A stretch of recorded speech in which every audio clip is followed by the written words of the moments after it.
So with that, let me introduce the speaker who's going to give our presentation today, and then he'll introduce the co-authors who will come up and take questions after the presentation. So we introduce research fellow Magnus Lofstrom, PPIC research fellow. Magnus got his PhD in economics at UC San Diego and has done a number of reports about realignment and public safety recently, including crime rates and jail capacity issues and some other things. So please welcome Magnus Lofstrom.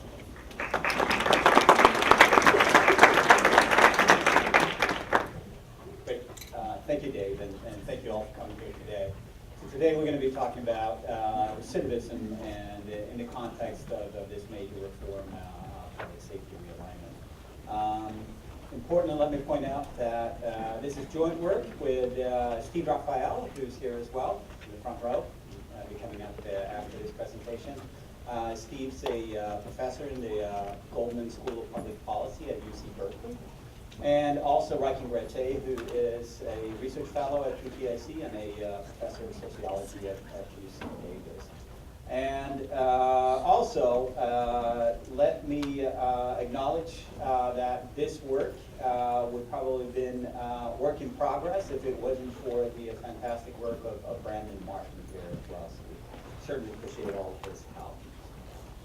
Okay, so before talking a little bit more about what our findings are and what the data is telling us about recidivism, let me talk about the importance of recidivism, in particular here in this context of realignment. There's no doubt that realignment brought some sweeping changes to corrections in California.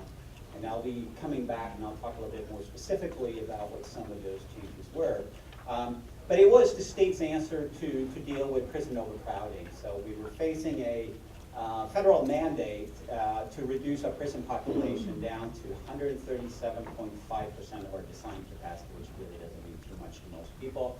At the time, it meant about 35,000 fewer inmates in our state prison system.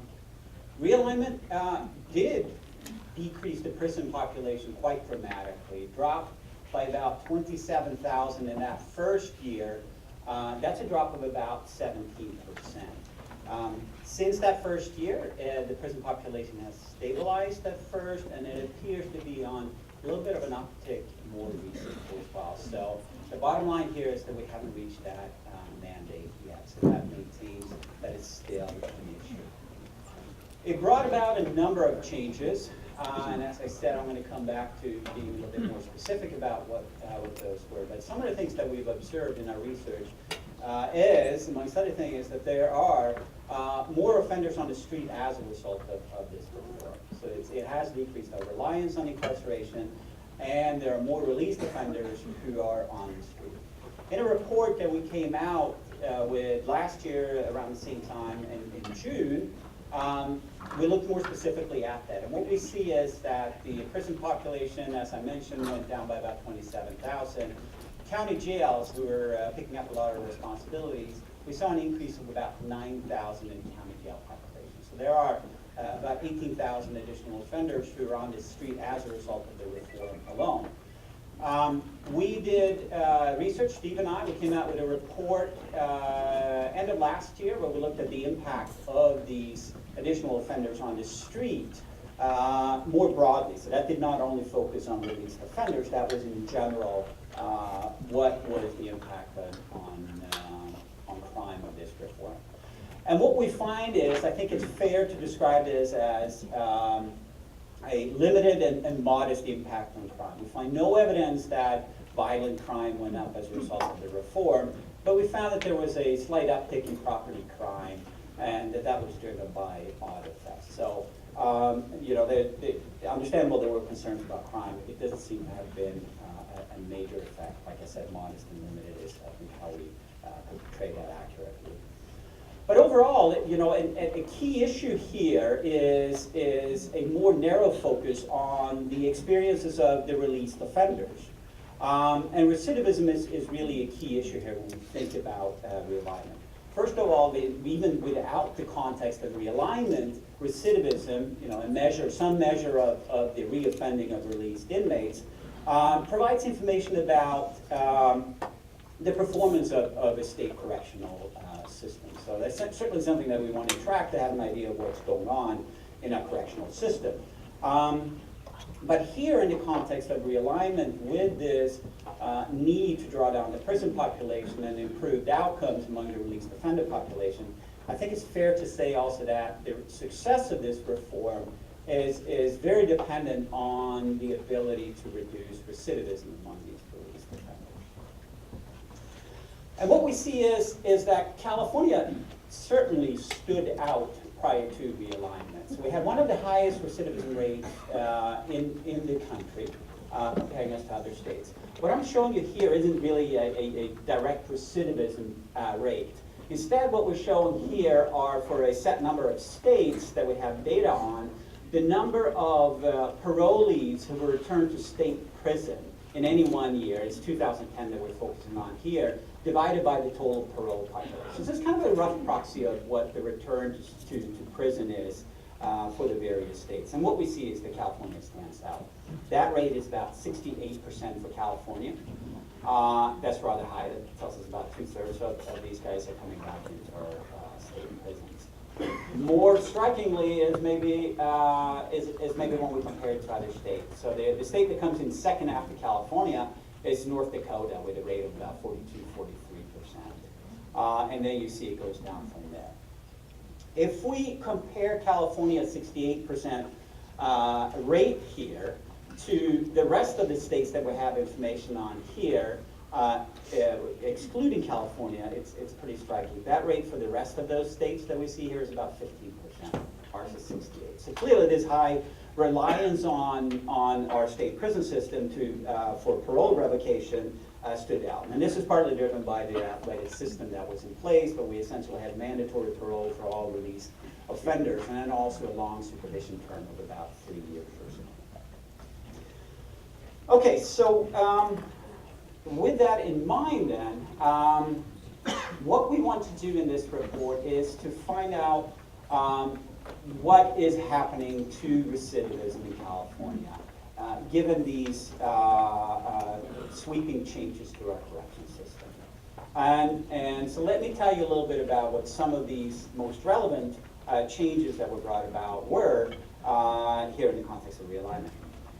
So it's a very new landscape that released offenders are facing, and realignment created some new and important rules. First of all, if there's a parole violation, these offenders can no longer be sent back to state prison. Okay?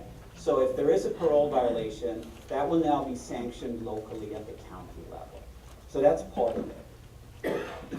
The maximum sentence for a supervision violation has decreased quite a bit. Prior to realignment, that maximum sentence was 1 year. After realignment, that's half a year. Also something that's a pretty big change is that we shifted the responsibility of the supervision of released offenders from state parole to county probation.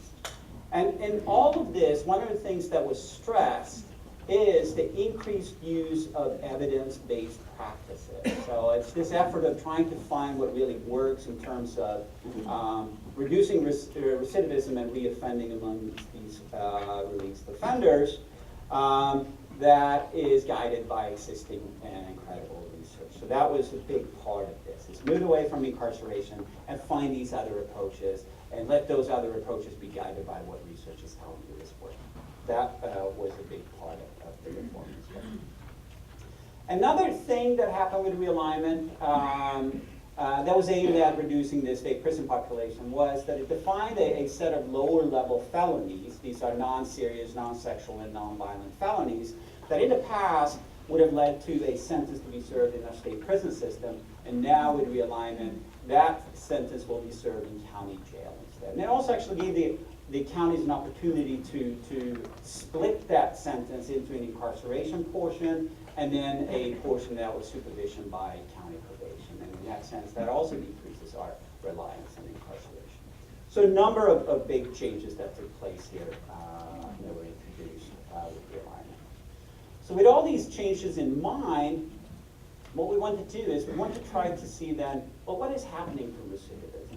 What is happening to various measures of recidivism in California with the introduction of these changes. In order to answer those questions, what we're doing is we are using offender level data that was provided to us by CDCR, and we're very grateful for that.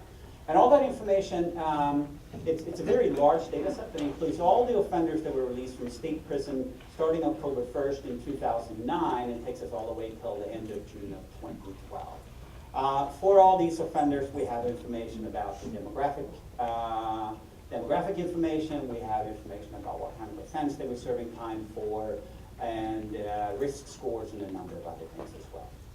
But what we can do, most importantly, is we can follow these offenders. For all of these offenders that are in these data, we can follow them for 1 year and observe whether they, after release, and observe whether they have a rearrest, a reconviction, or if they've been returned to state prison in that 1 year period. Okay. The data on the types of offenses that these offenders might have been committing is pretty detailed.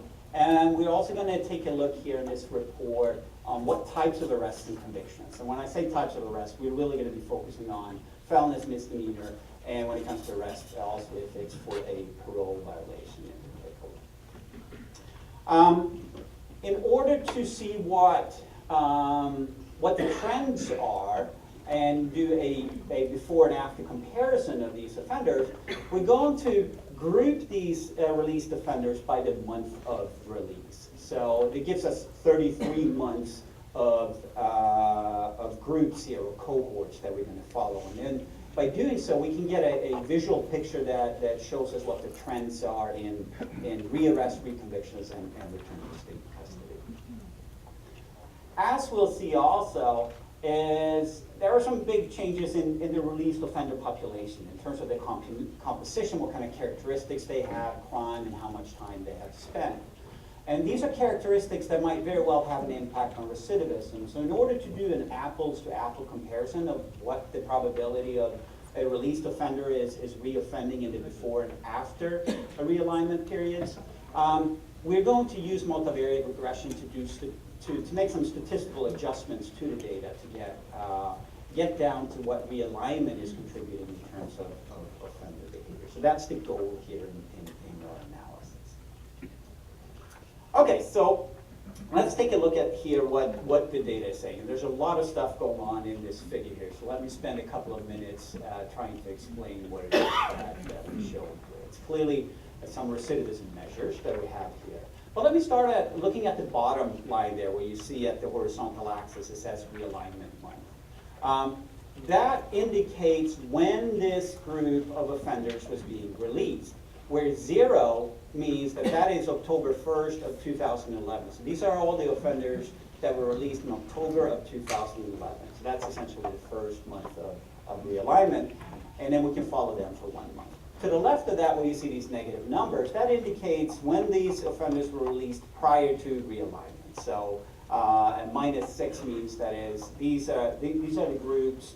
This is the group of offenders who were released 6 months prior to the October 2011 introduction of realignment. And then, similarly on the right-hand side, we have all these post-realignment releases, and it tells you how many months since that introduction of realignment they were released.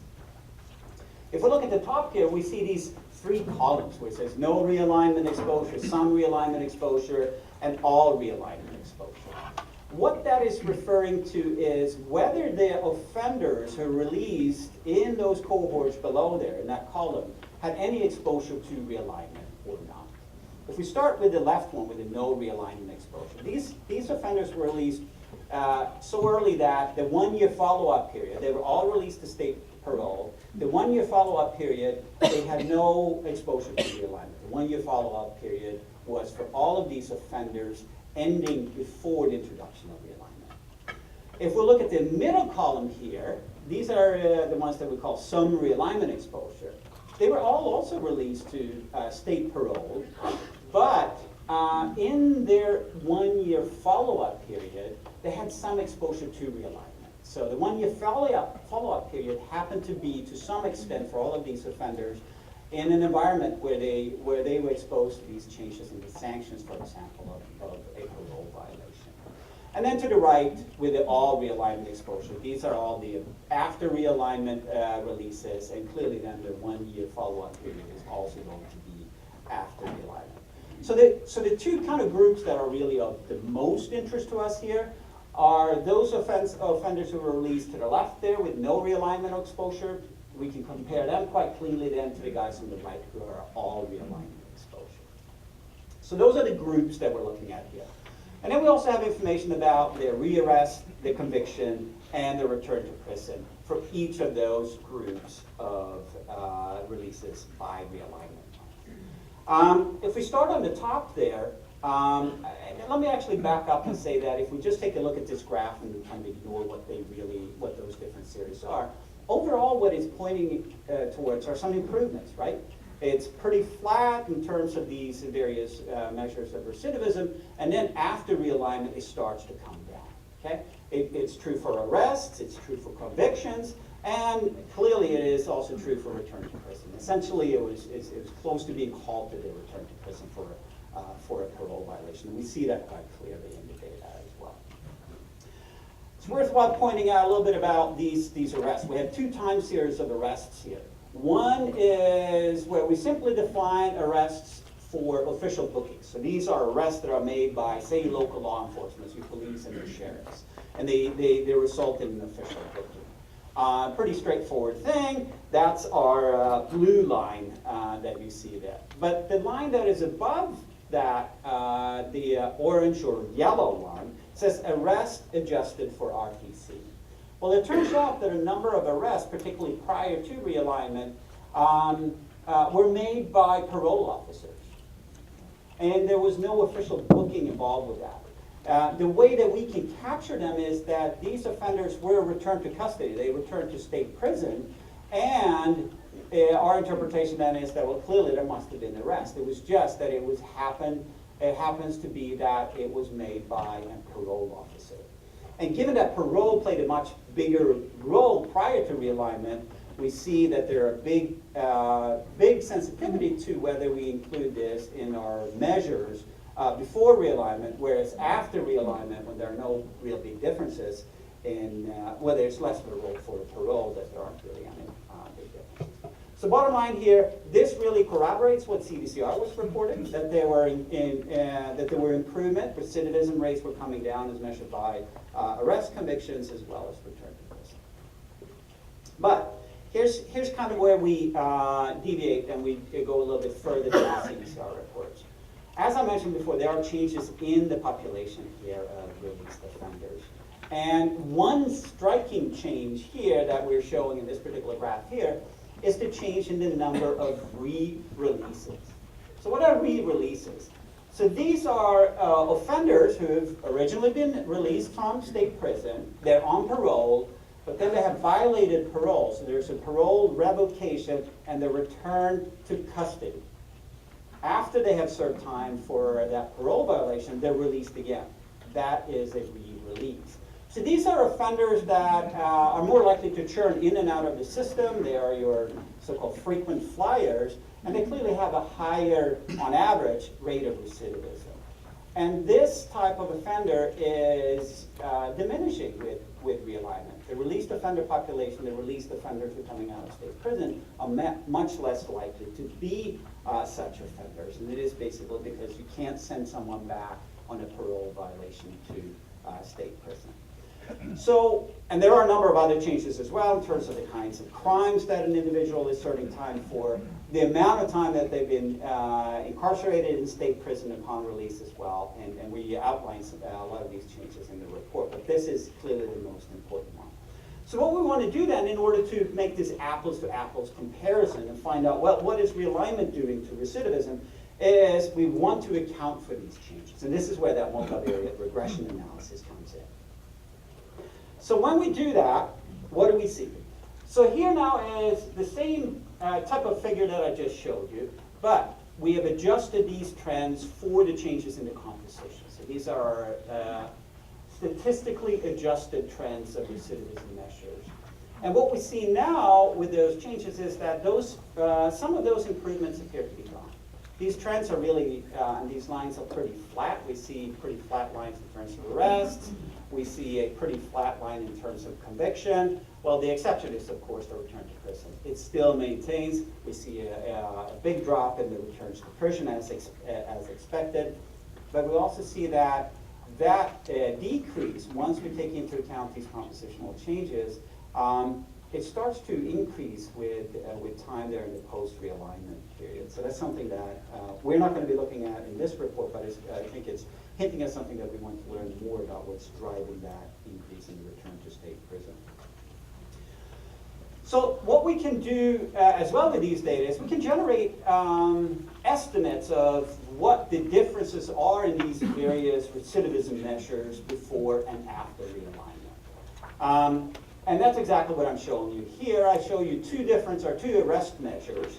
So this is arrests that are only including these official bookings, as well as arrests that includes arrests made by parole officers that we observe through the return to custody.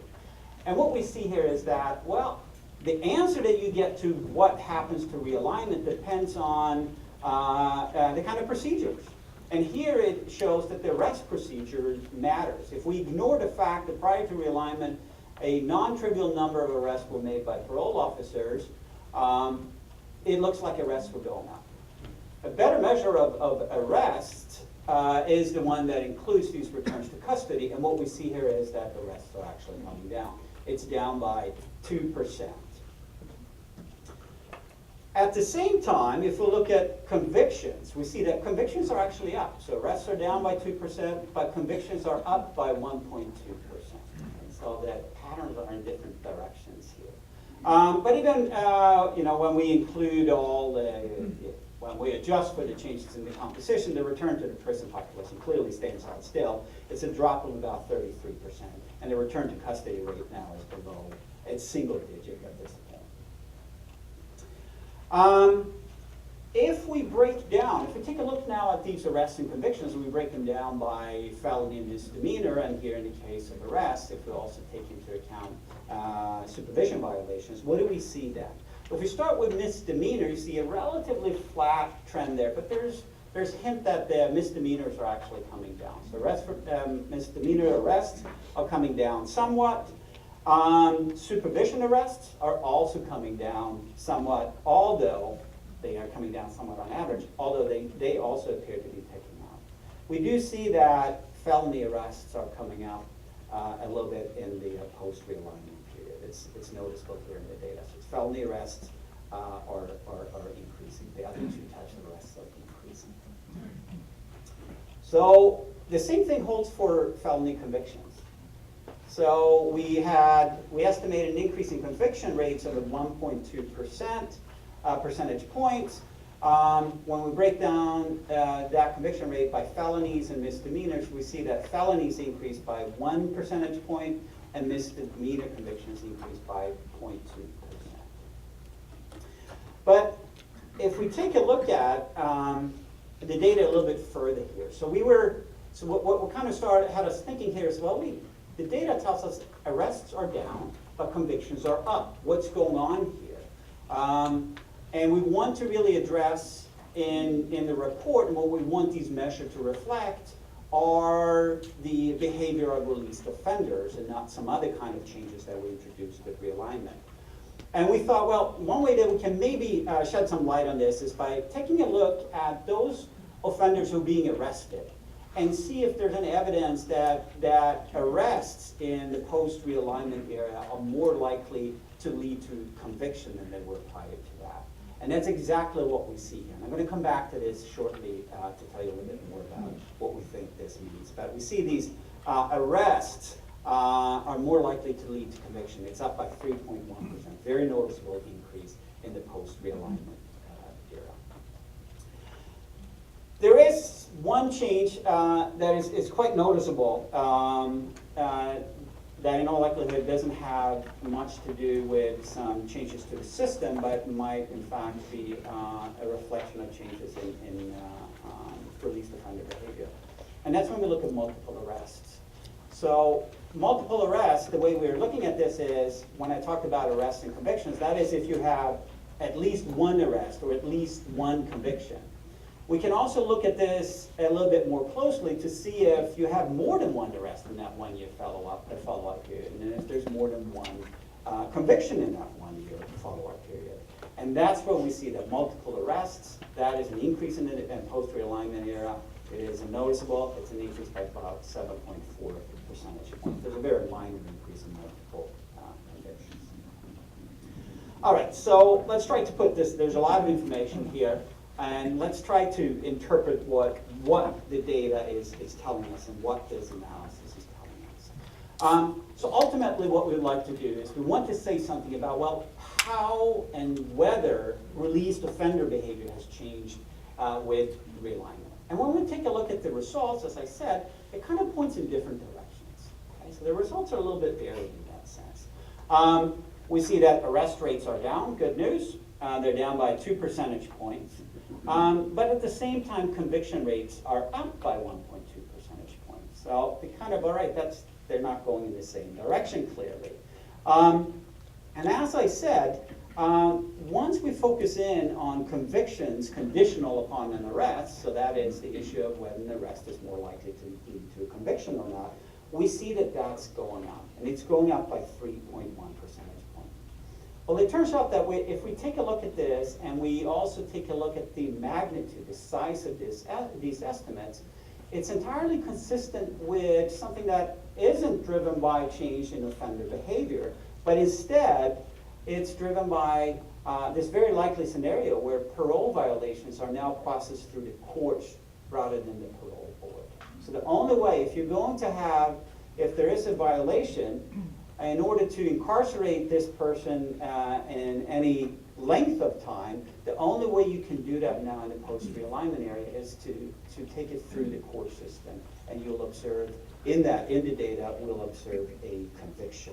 Okay? In the past, that might not be the case because the Board of Parole here would be the one that would handle that. So, and the same thing, I think it's important to point out as well, we need to be careful when we look at the arrests, because the changes in the arrest procedures could also lead you to conclude different things if you look at only arrests including official bookings, or whether you take into account that some arrests are actually made by parole officers.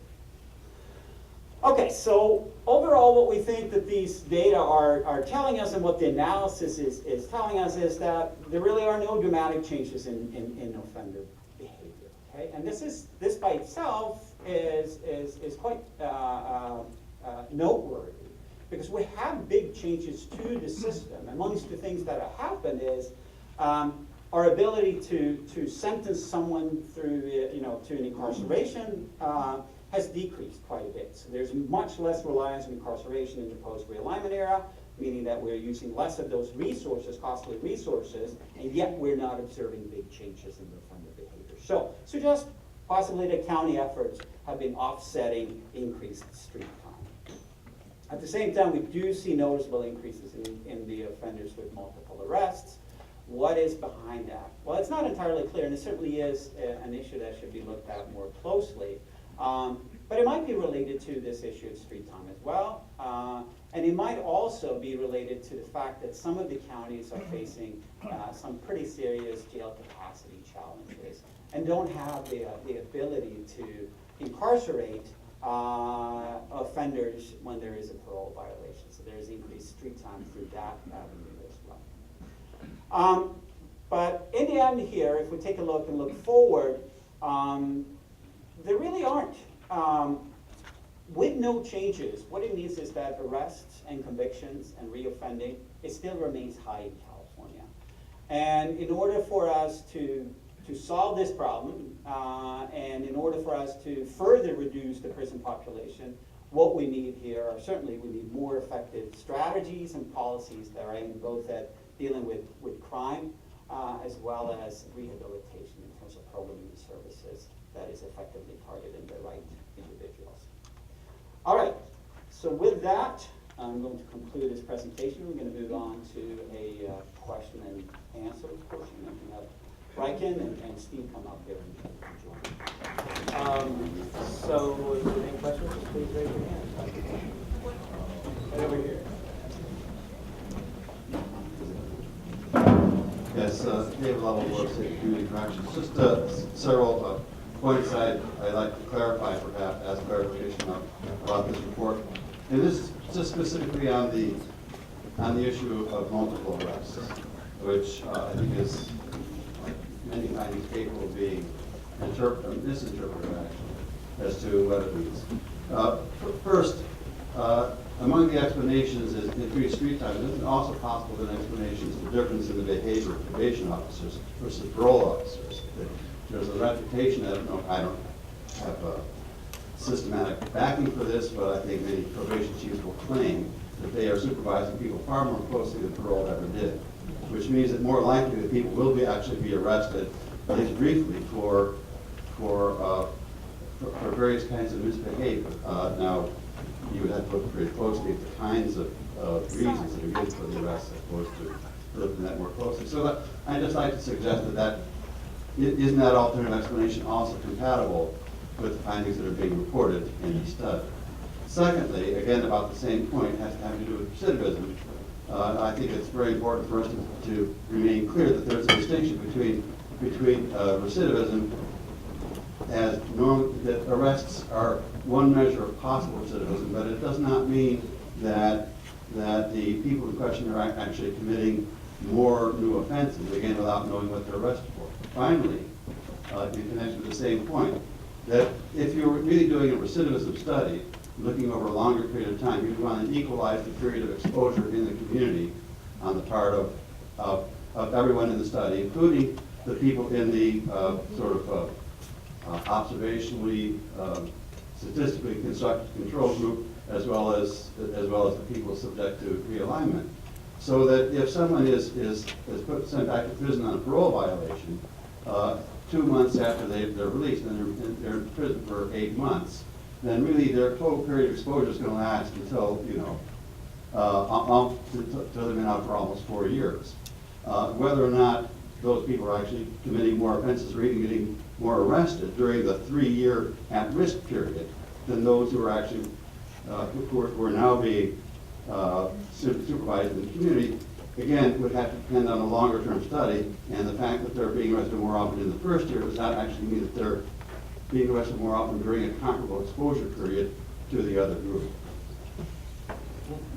Who wants to take those couple of questions? Mo? Well, yes, those are all very good points. Regarding the first, we actually discussed quite a bit amongst ourselves what the multiple arrests mean, and in addition to being monitored more closely, you also have a number of people who are just being arrested once for not showing up for 3 days or for other reasons that are just associated with managing the probation population. So arrests are one tool, and they can mean many things, and we agree. So the multiple arrests could simply be a function of the fact that they're being managed in the community. And given that realignment makes provisions to use things like flash incarcerations and warrants to bring people in when they haven't showed up, we would have expected multiple arrests. It wasn't a surprise to us. What was the second? No, in terms of the difference in exposure, yes, so in order to see the same amount of time, so the actual exposure to sort of time in society in the pre-realignment period, we have to follow people for much longer periods, which is one of the striking things of the way California operated before the fact, that we were using our prison system the way many other states would use their local jail system. And we were basically putting people away very fast for relatively short periods of time. There's one comparison in the paper actually that shows how people being returned to prison on a parole revocation, how much time they were serving relative to releases that are happening after realignment. The differences are striking. That being said, what we are looking at is to see whether over the course of a year, the population given more license to be in the community is generating more sort of recorded offending behavior, however we measure it, whether it's arrest or conviction or what have you. And aside from multiple arrests, actually, once we make apples-to-apples comparisons, things don't look horrible, right? I mean, we actually see arrests go down, convictions go up, but it seems to be almost a procedural matter. Your question over here? I was curious about I just wanted to make sure the population you looked at from CBCR is strictly state prisoner population, and there's no county level data in there. It's just state prison inmates that are coming in and out of state prison, and there's no county.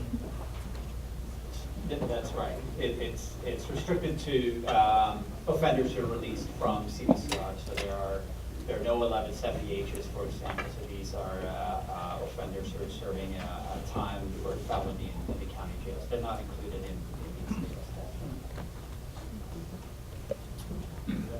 stats. Hi, yeah, I was wondering if county fiscal incentives could explain some of the increase in convictions. So my understanding is that before realignment, if a parolee was arrested for a new crime, the DA could either pursue it as a new crime or just allow VPH to do the usual parole revocation process, which would result in the offender being handled by VPH, going back to prison, and imposing no costs on the county. After realignment, if somebody's, if one of these guys is arrested for a new crime, basically the county is going to have to pay the cost to prosecute, and the person is going to spend time in jail unless they get a new conviction for a prison-eligible crime, which would be the one way to minimize the county's cost for the offender.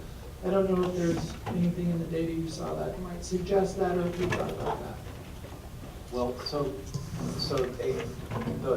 we can't make any inferences really directly about that because we don't observe that directly, but the picture you just sketched is essentially what it's reasonable to infer from that you know, the incentives are changing, and that might be driving the differential decision making that we're seeing at the county level.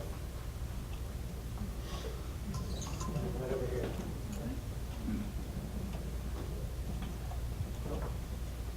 Okay, back here. Hi, I have a question about local county jail populations, being that, you know, we're dealing with state prison overcrowding, and a lot of folks have been transferred to the county jails. And if you guys are going to look into that in the future, potential for overcrowding conditions, health concerns, and that kind of stuff to be the next sort of generation of problems. And then whether or not you guys are going to look at tools such as risk assessments and you know, probation programs that are working, workforce training programs, drug treatment programs, things like that. I don't know if it's in the scope of your study, or if you guys will look at realignment, you know, 2.0. Yeah, sure. We actually do have a number of studies where we looked at this particular issue, how realignment has affected the county jail population. And Brandon and I have a piece that was looking at what that situation is right now and looking forward as well. Steve and I have also done some work looking at that issue, trying to get to what those responses are and what the capacity constraints are. So there's already you know, some information there. You can go to our website, ppic.org, and look a little bit more closely at that. It's also an issue that we are continuing to work on. I think that there are a number of important issues, and some of the ones that you bring up that we need to keep an eye on, and we certainly plan on doing that as well. Rodney, you want to mention real quick the multi-county study? Sure. The kind of data that you just described about you know, substance abuse programs, various other kinds of interventions is really the focus of a pilot study that we're doing with the Board of State and Community Corrections to collect exactly that kind of data in 11 counties. So the time horizon for that, given the complexity of it, is fairly long, but that is something that is in our sort of long-term research agenda. Any questions? Right over here. Did I hear you say that you are looking at what might be effective practices to reduce recidivism, programming, and so on statewide? Is that something that is underway in a future report? That's in that, yes. That's the focus of what we call the multi-county study, which is a project that we're doing in collaboration with the Board of State and Community Corrections.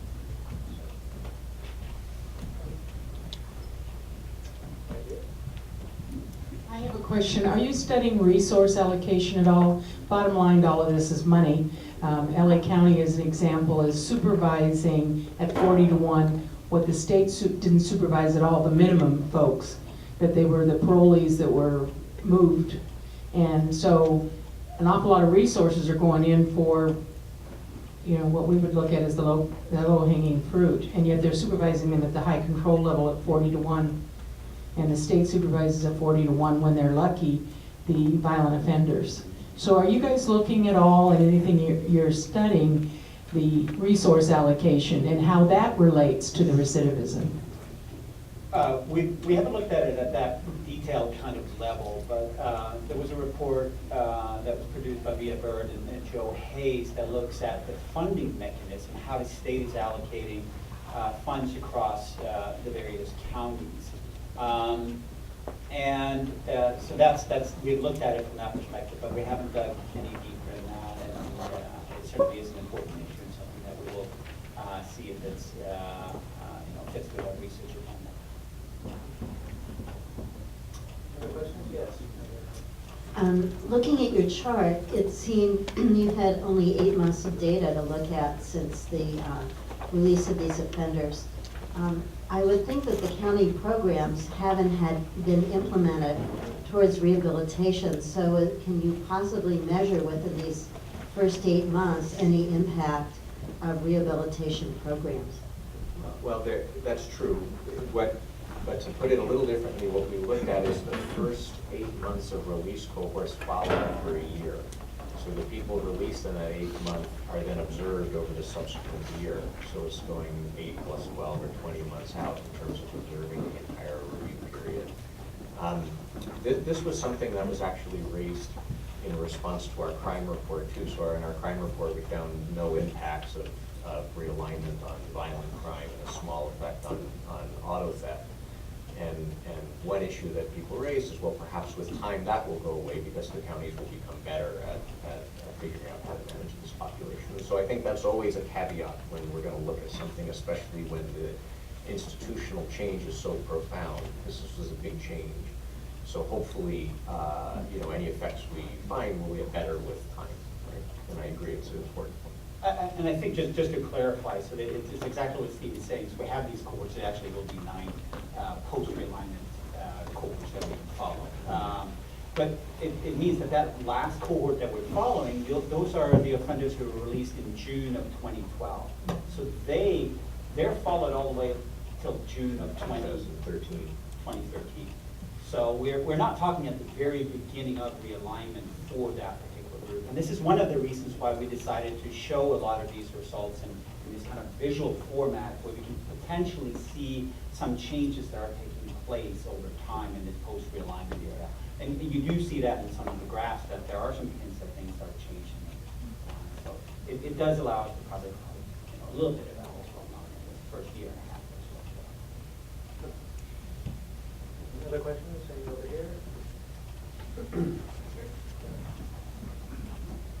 I was just wondering, with the data that you got from CDCR, have you been able to go back to your previous report, see if it is indeed valid to attribute the uptick in property crime to the folks that have been released during these time periods? Well, it's a little hard to make that comparison because the previous report was based on something called the Uniform Crime Reports, which are crimes reported to the police, to all the different police departments that are then aggregated and then reported to the State Attorney General's office and then ultimately reported to the FBI to come with crime rates. And then these data, on the other hand, are administrative records on releases matched to rap sheets that then allow us to see whether they're arrested and whether they're convicted and so on and so forth. So they're not directly comparable. But that being said, we're seeing a decline in arrests. We're seeing a slight increase in convictions that we think can be explained almost entirely by procedure, right? That prosecutors are more likely to process a case as a new felony, through the course than go through default in board of parole hearings. And in that respect, the two things are they're consistent with one another, right? We don't see a huge increase in these recidivism measures against a report that shows not big impact on crime. We see sort of relative stability in both. And it is, we haven't, and as I mentioned during the presentation and also what David was bringing up, there's the issue of multiple arrests as well, where we do see an increase in that. That is something that certainly deserves a lot more attention, but that is where we see some changes as well, where there is an uptick, and that might be consistent as well with some of the things that were reported in the crime report. again, we haven't had a chance to look at it, but I think that it's definitely one of the areas that we should take a close look at. Looking at your figure 1 that shows the dramatic difference between the recidivism rate in California historically compared to other states, would you say that the difference is largely due to what you were discussing with California prisons being used the same way that many other states use their jails? Does that account for in your opinions, does that account for this dramatic a difference? Yes. And, yes, very specifically. And is the there- difference doesn't exist anymore, it's gone. So that, we couldn't do a post comparison because the data for the other states aren't available, but California's number drops if we do this, something similar to 12 or 13%. So it's go right below the middle of the pack. So exactly, so is there, are there plans for the future to actually work with other states to find out other methods beyond that? If we, like you said, we fall in the middle of the pack, if the goal is to be, get lower, down with, I'm sort of surprised to see Texas down the bottom. Just a huge state, no, nothing else, but is there a move to work with other states or to study the way that other states go about, these systems? Well, people certainly make interstate comparisons. Texas is actually interesting, believe it or not. Texas has a huge prison population, but it's actually come down quite a bit since about 2005, and largely due to an explicit effort on their part to not send people back to prison and to not convict so many people. And so they've made an effort to reverse that. But California was an outlier. I think the community justice research community, or the criminal justice research community tries to learn from one another through organizations like the Pew Center for the States and other such groups that are very involved on the ground level with reform and understanding what different states are. And there's a lot we can learn from other places. For example, and a lot that people can learn from us. For example, our probation reform that provided performance incentives in California. Around the country, people talk about that. In fact, other places have tried it as well and have tried different things. So yes, we should be doing that. And other questions? Well, please join me in giving a round of applause.